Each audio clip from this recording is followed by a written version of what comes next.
Assalamualaikum warahmatullahi wabarakatuh. Perkenalkan, nama saya Arafa Aminah Lubis, NPM 19020, bersama dengan partner saya Mutia Dita Ramadhani, NPM 19037. Kami dari kelompok 21 Praktikum Laboratorium Sistem Informasi Manajemen sesi Kamis 1. Di sini kami akan menjelaskan mengenai modul 4 tentang hosting dan aplikasi Android. Pendahuluan, latar belakang. Aplikasi sistem informasi dalam proses manajemen akan meningkatkan kemampuan dalam membuat keputusan-keputusan yang tidak terstruktur dan meningkatkan berbagai peran manajerial. Sistem informasi manajemen atau SIM adalah sistem perencanaan bagian dari pengendalian internal suatu bisnis yang meliputi pemanfaatan manusia, dokumen, teknologi, dan prosedur oleh akuntansi manajemen untuk memecahkan suatu masalah. Website adalah salah satu media yang paling sering untuk diakses dan digunakan untuk mencari berbagai informasi dan sarana komunikasi. Sebagai contoh, website yang sering digunakan dalam kehidupan sehari-hari yaitu Google, Twitter, Facebook, Detik, CNN, dan lain sebagainya. Hosting adalah sebuah tempat di mana file dan data yang diperlukan website disimpan serta dapat diakses dan dikelola melalui internet. File website yang disimpan pada hosting berupa video, gambar, email, skrip, aplikasi, dan database. Domain adalah nama unik yang diberikan untuk mengidentifikasi server komputer agar lebih mudah diingat daripada dengan menggunakan IP atau Internet Protocol Address. Agar website atau aplikasi online-nya dapat dengan mudah diakses oleh pengunjung, maka pemilik website tersebut harus menggunakan domain. Perkembangan teknologi telekomunikasi di dunia terjadi dengan sangat pesat, sehingga banyak bermunculan perusahaan telekomunikasi. Namun perusahaan tersebut belum menggunakan sistem penjualan yang efisien. Dengan menggunakan website, maka akan membantu perusahaan pelayanan jaringan lokal nirkabel untuk mengelola penjualannya. Pada modul ini akan ditunjukkan bagaimana membuat website sederhana untuk kebutuhan perusahaan PT Mutiara dan pembuatan aplikasi Android. Adapun rumusan masalah dari praktikum modul 4 ini adalah bagaimana cara merancang website dan aplikasi Android pada sebuah permasalahan pelayanan jaringan lokal nirkabel. Adapun tujuan praktikum dari hosting dan aplikasi Android ini diantaranya: pertama, praktikan dapat memahami dan mengetahui apa itu hosting dan aplikasi Android. Yang kedua, praktikan dapat mengimplementasikan permasalahan pelayanan jaringan lokal nirkabel ke dalam sebuah sistem informasi berbasis web online. Yang terakhir, praktikan dapat membuat web sistem informasi online tentang pelayanan jaringan lokal nirkabel menggunakan hosting dan aplikasi Android sederhana menggunakan FileZilla. Selanjutnya adalah tinjauan pustaka. Hosting memiliki beberapa definisi, namun secara sederhana, hosting adalah layanan untuk menyimpan data, gambar, hingga file yang ada pada suatu website. Istilah ini tentunya sudah tidak asing, apalagi bagi penggiat teknologi tentu hosting adalah hal yang sudah dipahami. Definisi hosting menurut Teknopedia adalah layanan yang menyediakan sumber daya penyimpanan dan komputasi bagi individu atau organisasi untuk akomodasi dan pemeliharaan suatu website. Dalam perkembangan internet, peran hosting sangatlah penting. Tanpa hosting, maka tidak akan dapat membangun situs web yang baik. Hosting sendiri cukup sering disamakan dengan domain, padahal keduanya sangatlah berbeda. Berikut ini merupakan cara memilih spesifikasi hosting yang berkualitas untuk website.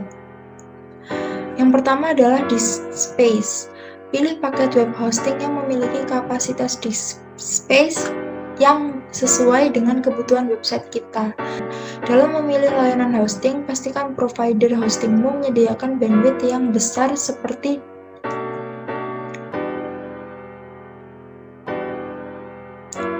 Random Access Memory atau RAM. Jika disk space merupakan tempat penyimpanan tetap dari sebuah file hosting, maka RAM adalah sebuah tempat penyimpanan file sementaranya.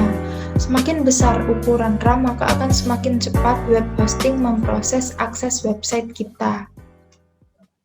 Selanjutnya ada entry process. Dalam hosting merupakan tolak ukur untuk menghitung banyaknya script website yang diproses web hosting dalam satu waktu. Selanjutnya adalah I/O atau input-output. Input-output menentukan seberapa cepat proses upload dan download pada layanan hostingmu. Selanjutnya adalah website. Perkembangan internet dari tahun ke tahun mengalami peningkatan dari sisi pengguna aktifnya. Setiap orang tentu mengakses internet dengan menggunakan berbagai perangkat, mulai dari desktop, mobile, hingga tablet. Dan website adalah salah satu media yang paling sering untuk diakses dan digunakan dalam mencari berbagai informasi. Contoh website yang sering digunakan adalah Google, Twitter, Facebook, Detik, CNN, dan lain sebagainya. Pengertian website sendiri merupakan kumpulan halaman dalam suatu domain yang memuat tentang berbagai informasi agar dapat dibaca dan dilihat oleh pengguna internet melalui sebuah mesin pencarian. Informasi yang dapat dimuat dalam sebuah website umumnya berisi mengenai konten gambar, ilustrasi, video, dan teks untuk berbagai macam kepentingan. Selanjutnya adalah domain. Pada dasarnya, domain merupakan bentuk sederhana dari alamat IP yang berupa kombinasi angka yang sangat rumit. Menghafalkan alamat IP dengan kombinasi angka tentu sangatlah sulit dan lebih mudah apabila menggunakan domain. Jadi, bisa dikatakan bahwa hadirnya domain membuat segalanya di internet terasa lebih mudah jika dibandingkan dengan menggunakan alamat IP. Fungsi dari domain sendiri sebenarnya merupakan alat untuk mengidentifikasi sebuah web hosting, atau dalam artian lain sebagai jembatan untuk mengantarkan kamu ke sebuah website. Sebagai contoh, misalnya kamu ingin pergi ke glints.com.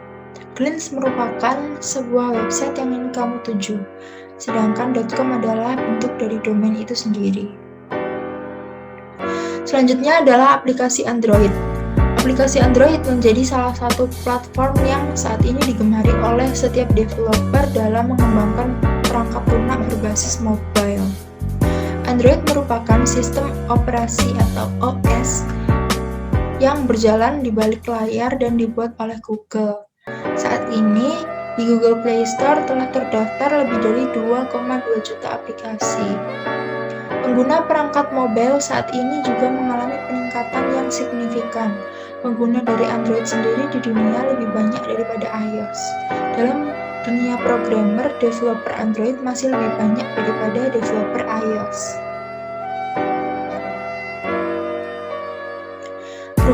Berikut ini merupakan beberapa tools yang dapat digunakan untuk pengembangan aplikasi mobile berbasis Android baik dari segi native, hybrid, dan web. Seorang developer pemula yang ingin belajar pengembangan aplikasi mobile biasanya akan mempelajari aplikasi native. Aplikasi ini sering disebut dengan original mobile app. Merupakan aplikasi mobile yang dikembangkan dengan menggunakan bahasa pemrograman yang berjalan pada perangkat tertentu dengan sistem operasi Android, iOS, dan mobile OS yang lain. Yang pertama, Android Studio merupakan integrated development environment yang diluncurkan oleh perangkat lunak raksasa yaitu Google pada tahun 2013. Android Studio memiliki kelebihan dalam proses testing atau pengujian yang dilakukan secara langsung dan tidak perlu menggunakan perangkat aslinya. Yang kedua, Android NDK atau Native Developer Kit merupakan aset yang menawarkan penggunaan library yang memungkinkan pengguna memanfaatkan bahasa C dan Javaga untuk mengembangkan aplikasi Android. Kelebihan dari tools ini adalah memungkinkan pengembang dalam menyusun ulang kode program dan dapat diperbarui untuk proses pembuatan aplikasi. Selain itu, tujuan dari tools ini adalah untuk meningkatkan jumlah developer Android dengan bahasa C. Selanjutnya adalah Eclipse. juga merupakan sebuah IDE sama dengan Android Studio. Fungsi utamanya adalah untuk mengembangkan aplikasi dengan menggunakan bahasa pemrograman Java. Dalam Eclipse sendiri terdapat banyak sekali jenis plugin untuk mengembangkan aplikasi dengan bahasa pemrograman yang lain. Selanjutnya adalah aplikasi hybrid, yang merupakan aplikasi mobile yang dikembangkan menggunakan bahasa pemrograman web dengan bantuan SDK atau Software Development Kit, native melalui platform Android, iOS, dan lain-lain. Yang pertama ada React Native. Saat ini banyak sekali developer yang menggunakan aplikasi hybrid agar aplikasi mobile yang dikembangkan dapat berjalan di setiap platform.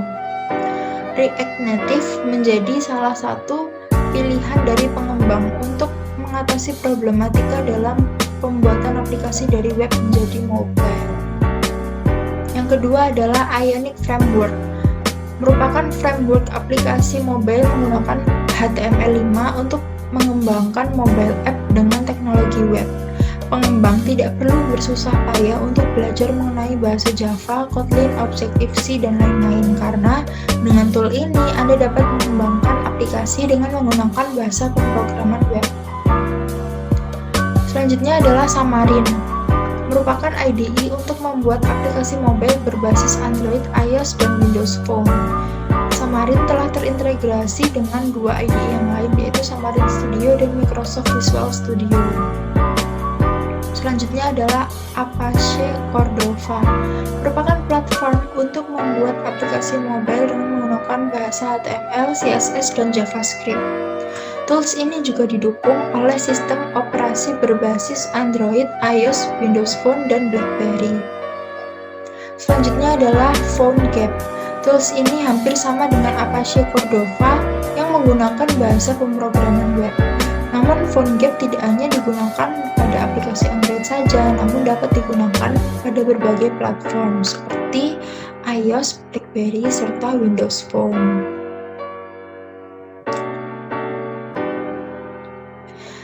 Selanjutnya ada langkah-langkah pengerjaan.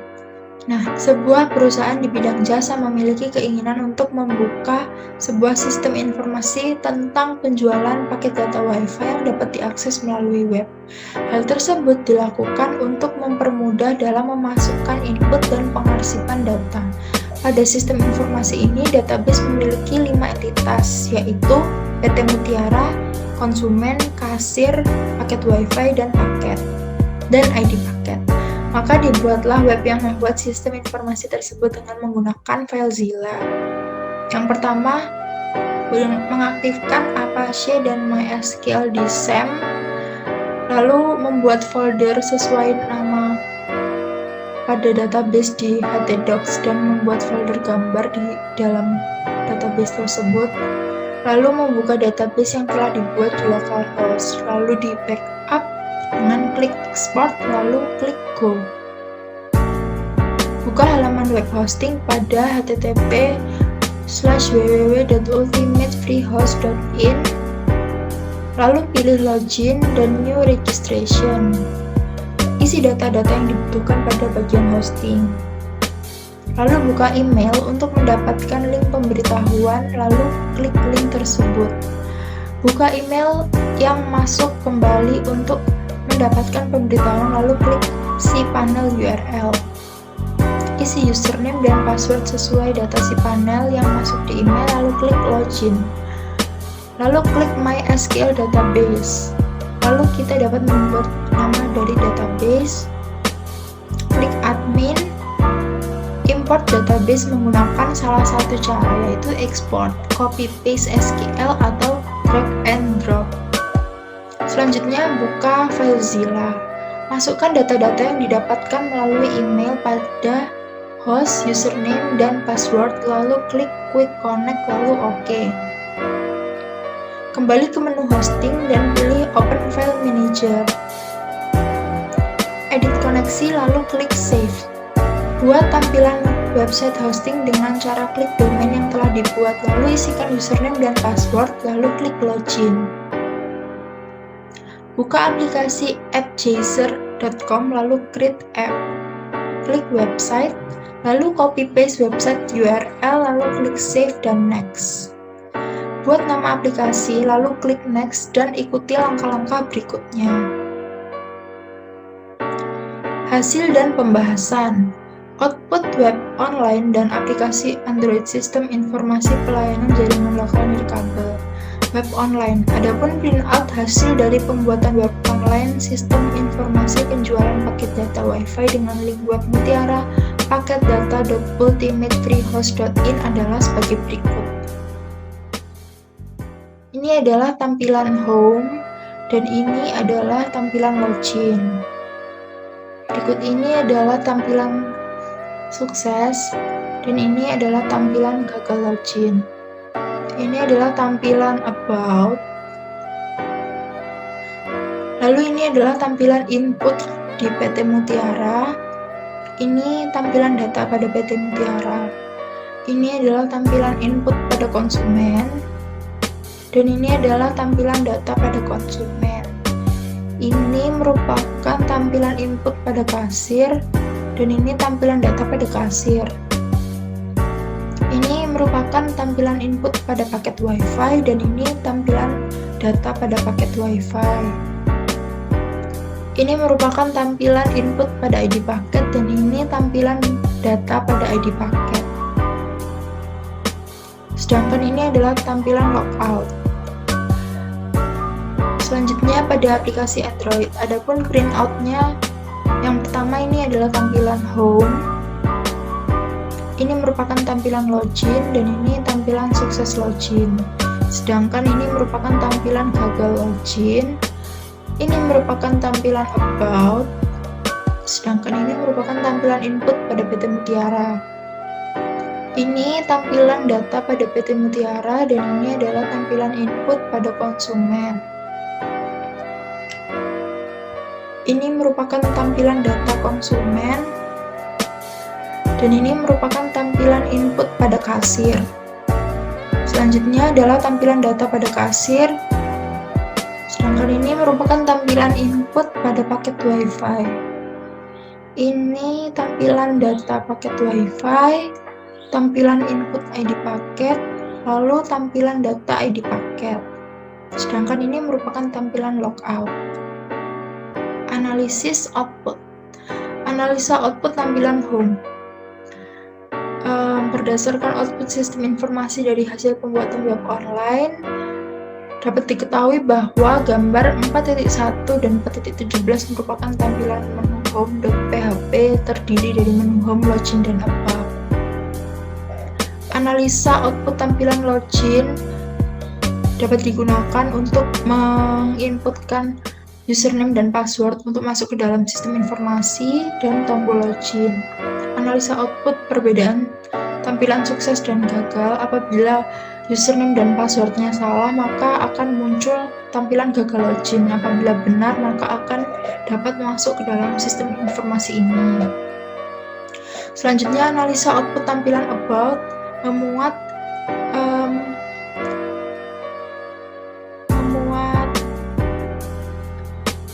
data yang ada di dalam sistem informasi pemrograman ini. Selanjutnya, analisa output tampilan input PT Mutiara. Memuat informasi data yang harus dimasukkan pada entitas PT Mutiara. Dalam menginput data PT Mutiara, harus memasukkan data pada atribut dari entitas PT Mutiara, yaitu nama kode perusahaan, nomor rasi, IP address, dan alamat perusahaan. Selanjutnya, analisa output tampilan data PT Mutiara.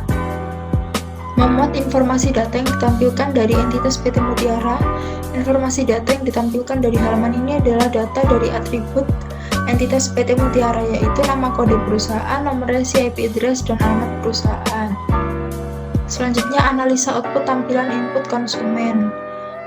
Memuat informasi data yang harus dimasukkan pada entitas konsumen. Selanjutnya, analisa output tampilan data konsumen. Memuat informasi data yang ditampilkan dari entitas konsumen. Selanjutnya, analisa output tampilan input kasir, yaitu memuat informasi data yang harus dimasukkan pada entitas kasir. Lalu ada analisa output tampilan data kasir. memuat informasi data yang ditampilkan dari entitas kasir. Lalu analisa output tampilan input paket Wi-Fi, memuat informasi data yang harus dimasukkan pada entitas paket Wi-Fi. Selanjutnya ada analisa output tampilan data paket Wi-Fi, memuat informasi data yang ditampilkan dari entitas paket Wi-Fi. Lalu analisa output tampilan input ID paket, memuat informasi data yang harus dimasukkan pada entitas paket data Wi-Fi. Lalu ada analisa output tampilan data ID paket, memuat informasi data yang ditampilkan dari entitas nota ID paket. Yang terakhir adalah analisa output tampilan logout, memuat tampilan menu untuk logout atau keluar dari sistem informasi ini. Selanjutnya adalah kesimpulan dan saran. Berdasarkan hasil analisis di atas, didapatkan kesimpulan sebagai berikut. Hosting merupakan tempat penyimpanan data website, di mana di dalamnya meliputi kapasitas penyimpanan, bandwidth yang merupakan sebuah kapasitas yang digunakan untuk mengukur jumlah pengunjung website serta database, sedangkan aplikasi Android merupakan sebuah perangkat lunak yang dalam pengoperasiannya dapat berjalan di perangkat Android dan memiliki sistem operasi yang mendukung perangkat lunak secara standalone. Satu file APK berisi semua konten aplikasi Android dan merupakan file yang digunakan perangkat Android untuk menginstal aplikasi. Selanjutnya, dalam pembuatan sistem informasi penjualan paket data Wi-Fi menggunakan aplikasi FileZilla, terdapat tampilan home, login, about, gagal login, sukses login, input PT Mutiara dan data PT Mutiara, input konsumen dan data konsumen, input kasir dan data kasir, input paket Wi-Fi dan data paket Wi-Fi, input ID paket dan data ID paket, serta tampilan logout. Selanjutnya, web online dan aplikasi Android tentang sistem informasi penjualan paket data Wi-Fi dapat diselesaikan dan web dapat diakses melalui link mutiarapaketdata.ultimatefreehost.in, serta aplikasi Android sudah dapat diinstal melalui smartphone Android. Saran yang diberikan untuk laporan modul 4 ini adalah sebaiknya penjelasan mengenai langkah-langkah penggunaan aplikasi dapat dipaparkan secara lebih detail lagi. Modul diberi contoh yang lebih unik lagi agar praktikan dapat terinspirasi lebih unik untuk membuat laporan resmi, serta di dalam modul seharusnya berisikan struktur contoh pembuatan laporan yang sistematis. Dan selanjutnya di sini saya akan menjelaskan untuk running webnya dan running aplikasinya. Sini kita menuju ke Google, kemudian untuk web yang telah terbuat. Sini kita sukses dalam membuat webnya dan dapat diakses melalui link yang sudah terbuat. Jadi di sini sudah muncul untuk sistem penjualan paket data Wi-Fi PT Mutiara. Nah, selanjutnya saya akan menjelaskan atau melakukan running aplikasi yang ada di Android.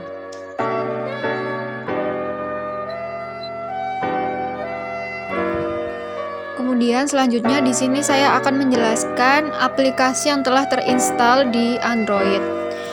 Di sini dengan studi kasus saya yaitu tentang PT Mutiara penjualan paket data Wi-Fi. Di sini aplikasinya kita klik yaitu Mutiara paket data Wi-Fi.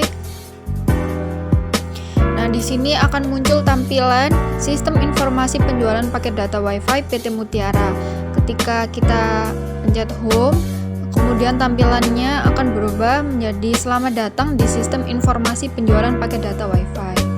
Dan ketika kita menuju about, di sini muncul informasi yang tertulis, yaitu di sini saya memasukkan nama NPM dari saya dan partner saya.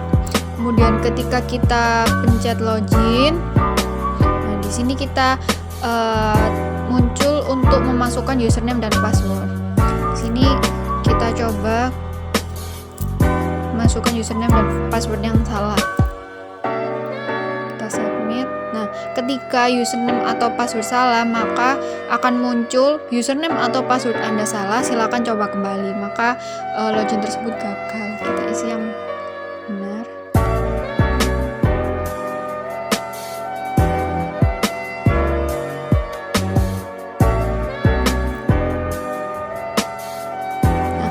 ketika login sukses, maka kita akan ditunjukkan kepada ketampilan input dan data. Di sini pada input terdapat PT Mutiara, konsumen, kasir, paket WiFi, dan adi paket. Kemudian di bagian yang kolom data, di situ terdapat data dari PT Mutiara, data konsumen, data kasir, data paket WiFi, dan ID paket. Ketika kita pencet input PT Mutiara, maka kita bisa memasukkan data-data yang ingin kita tambahkan. Di sini ada kode perusahaan, nomor resi, IP address, dan alamat perusahaan. Ketika kita melakukan input data, maka bisa dipencet insert record yang tertera di situ. Kemudian ketika kembali, nah setelah Anda ingin memasukkan data ataupun data-data yang tersimpan, kita bisa klik di bagian data PT Mutiara contohnya. Nah, di sini terdapat tampilan dari data dari PT Mutiara tersebut. Nanti akan muncul di bagian sini. Kemudian ketika input lagi, kita bisa memencet bagian input ataupun kembali. Kita kembali. Kemudian di sini ketika input konsumen, terdapat nomor telepon, nama, alamat. Kemudian ketika data konsumen, maka akan muncul data dari konsumennya. Kita kembali, kita coba input kasir. Di sini terdapat kode bayar, nomor telepon, nama kasir, tanggal beli, dan harga.